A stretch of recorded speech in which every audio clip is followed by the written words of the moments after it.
Бұл күнде басқалардан еш айырмашылығы жоқ сияқты басталды. Айлин мектеп дәлізімен асықпай жүріп келеді. Сөмкесі иығында, көз алдындағы еденге қадалған.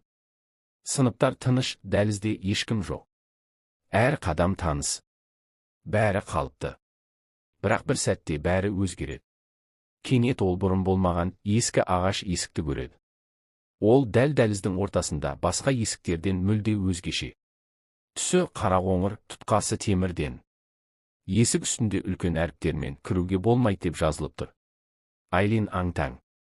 Бұл есікті ешқашан көрмеппін деп күбірлейді. Қорқыныш пен қызығушылық қатар пайда болады. Жүрегі тез соға бастайды. Бірақ аяғы өзінен өзі алға қарай адымдайды. Ол тұтқаны жаймен ұстайды. Салқын екен. Тынысын ішіне тартып, есікті ақырын ашады. Қатты сықыр естіліп, есік ар жағындағы әлемге жол ашады. Көз алдына күтпеген көрініс шығады.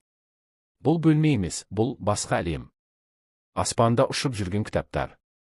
Қалқып тұрған шамдар. Ауада жаймен ойнап тұрған сиқырлы дыбыстар.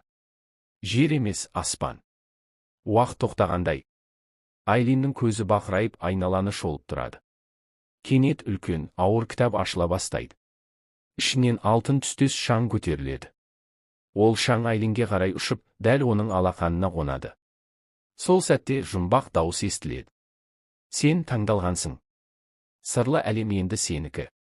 Айлин не істерін білмей тұрып қалады. Бірақ іштей сезеді, бұл жай кездейсоқтық емес. Бұл оның тағдыры.